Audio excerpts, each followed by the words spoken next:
आहे तो धरून छगन भुजबळ आता दोन समाजामध्ये तेढ निर्माण करतायत, दंगले घडवून आणण्याचा प्रयत्न करतात। आपण कसं पाहताय काळकुटे यांच्या या वक्तव्याकडे? नाही, आता काळकुटेंना दोन समाजात तेढ, मग 2 वर्षापासून जे वेगळं 10% एससीबीसी दिलंय ते आम्हाला नकोय, ईडब्ल्यूएस आरक्षण आहे ते आम्हाला नकोय।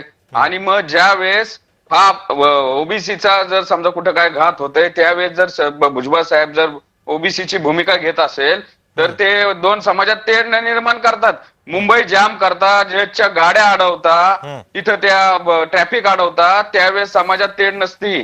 तुम्ही काल बघितलं, काल कसलं मोठं अभंग म्हणत होते मनोज जरांगे, काय काय शब्दात बोलत होते, मुख्यमंत्र्यांना शिव्या देत होते।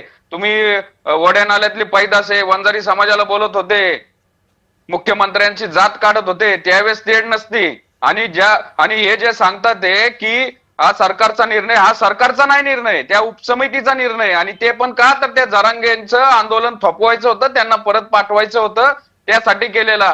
तुम्ही का उत्तर देत नाहीये मग सरकारमधल्या सर्वांनी की कॅबिनेटमध्ये हा जो ड्राफ्ट आहे तो ड्राफ्ट ठेवला होता का चर्चेसाठी? तुम्ही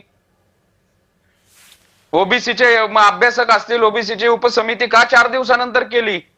आणि सर्वात महत्वाचं म्हणजे असा जी आर काढला जातोय की ज्या जे आरच्या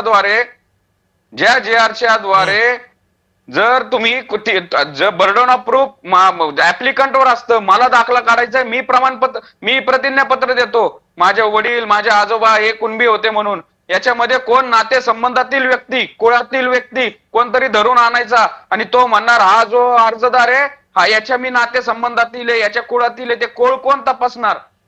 जे माधुरी पाटील मध्ये जे नियम घालून दिलेले आहेत, 2012चा जो रूल आहे त्याच्यामध्ये जे व्हिजिलन्स कमिटी आहे, कास्क्रुटी कमिटी आहे, याचा हेड कोण असणार? क्लास 1 ऑफिसर असणार आहे, कलेक्टर असणार आहे, तहसीलदार असणार आहे। तुम्ही तलाठ्याकडे ते काम देता, ग्रामसेवकाकडे देता।